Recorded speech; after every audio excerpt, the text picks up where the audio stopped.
In 2021, a show about debt-ridden adults playing deadly children's games became the most watched series in Netflix history. Squid Game pulled in over 100 million households in its first month alone. It won 6 Emmy Awards, and it made Korean language content a global conversation almost overnight. That breakthrough confirmed something Netflix had been testing for a while. Korean content was not a niche anymore. It was becoming a market. What Netflix was really tapping into here, though, had a name long before Squid Game. Hallyu, the Korean wave, had been building since way before some of the people who now claim their critical success due to the big red N had even been born. The Hallyu had been spreading dramas, music, and culture across all of Asia, and eventually the rest of the world. Netflix did not create that wave, it just figured out how to ride it. But here's the thing with waves. If you're the one riding them, you have to work with what the ocean is offering you. And that apparently was not enough for the multi-billion-dollar company. After Squid Game, Netflix didn't just invest in Korean content. It started to restructure kdrama, make it more suitable for a broader audience, especially internationally and heavily Western-style influenced. And that came with a lot of changes. So what exactly is the so-called Netflix problem? Are the changes really that radical? And is everything K-content related that has been produced by Netflix just a high-budgeted hype? Because despite everything, many of the dramas that aired on Netflix in recent history had people talking for months. Hyped and on the edge of their seats for follow-up seasons, flooding the internet with edits of their favorite actors, and giving some lesser-known names their chance to truly shine. So, to understand the Netflix problem, you first need to understand what K-dramas were actually like before. At their core, they were exactly what the name suggests. Dramas made for a Korean audience and less of an export product. Just television, built for the people watching it at home. And the format was very specifically structured. A traditional K-drama runs 16 to 20 episodes. It airs over 8 to 10 weeks, and when it's done, it's usually done. Complete story, beginning to end, no renewal needed. You knew exactly what you were signing up for before you watched a single frame. And that structure is what shaped it all. Writers had room to build, characters developed over dozens of hours, relationships moved slowly, sometimes frustratingly so, because the pacing was the point. And crucially, every story had an ending. Not a season finale designed to keep you subscribed, an actual ending. And then Netflix arrived, with a bigger budget, global distribution, and a different idea of how Korean content should be packaged. And that's where things got a little complicated. When Netflix produces or co-produces Korean originals, it tends to commission significantly shorter seasons than the traditional format. 6 to 8 episodes is standard, some run as few as 4. The platform frames this as a feature. Tighter storytelling, less filler, more efficient viewing. But this is exactly one of the issues that keeps people talking. Because the traditional episode count was never about padding. Those 16 episodes were the canvas.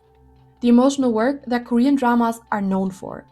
The slow burn character development, the relationships built across dozens of small moments, and the payoff that lands because you have been with these people for weeks. None of that survives compression.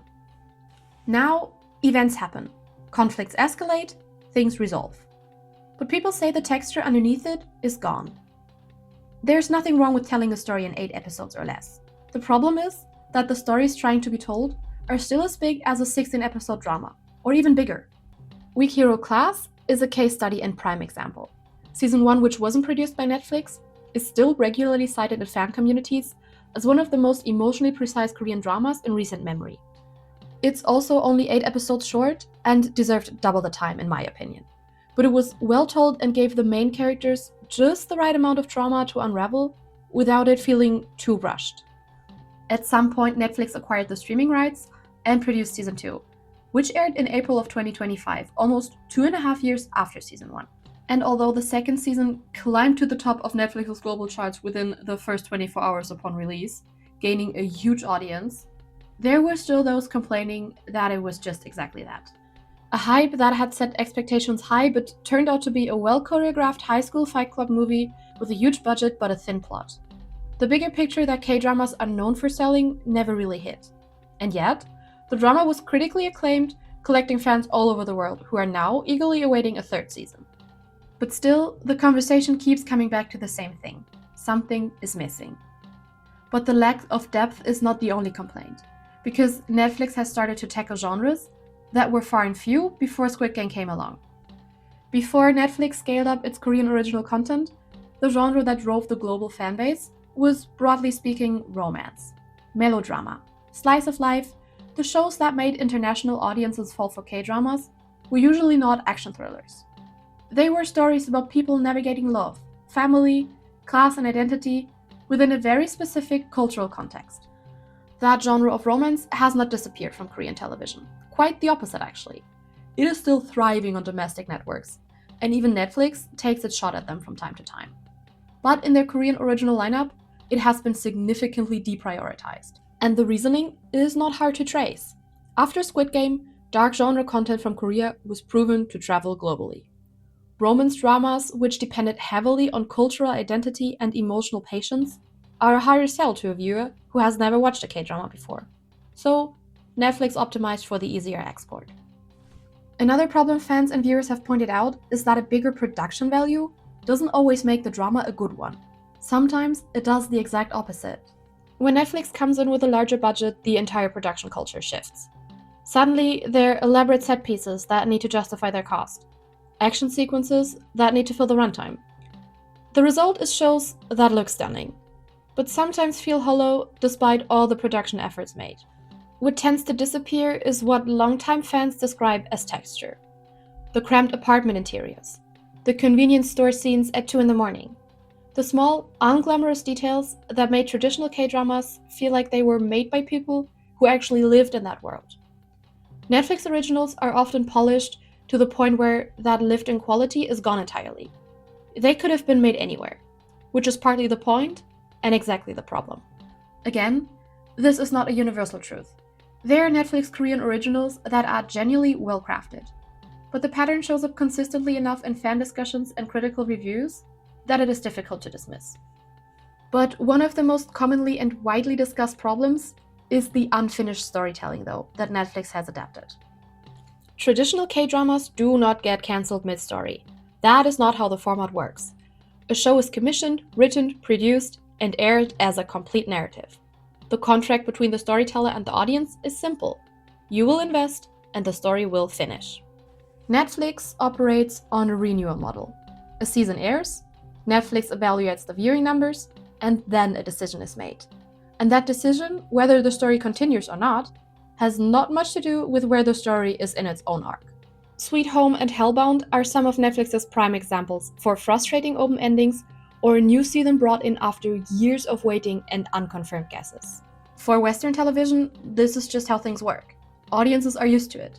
But for K-drama fans, it introduced something that had not previously existed in the format: the risk of an incomplete story. The response across fan communities has been well documented, and the emotional register is consistent. It's not just disappointment. It is a specific sense of betrayal because the format had previously been trustworthy in a way that actually mattered to how people engaged with it. What is measurable is a behavioral shift. Fan communities have developed visible patterns of caution around Netflix originals that did not exist before. Threads advising newer fans to wait for confirmation or completion before starting a show, discussions about which titles are safe to invest in, and slowly a vocabulary of risk management applied to what used to be an act of uncomplicated enjoyment. Netflix's entry into K-drama production brought real things with it. Global distribution that gave the format audiences it had never reached, budgets that attracted talent and raised production standards, and visibility that changed the industry's international footprint in ways that are still unfolding. Those things are worth acknowledging, but they arrived alongside a set of structural decisions: shorter formats, genre optimization for global reach, production values that prioritize spectacle, and a renewal model that leaves stories unfinished. The Netflix problem is what happens when a global platform applies a global content strategy to a format that was built on cultural identity, emotional patience, and the promise of a finished story. The numbers clearly show this strategy is working. Netflix originals have pulled in millions of viewers who would have never found K-dramas otherwise. Change is always inevitable, and in our time it moves crazy fast. But maybe sometimes a few steps back is the kind of change that actually moves things forward. Or what do you think?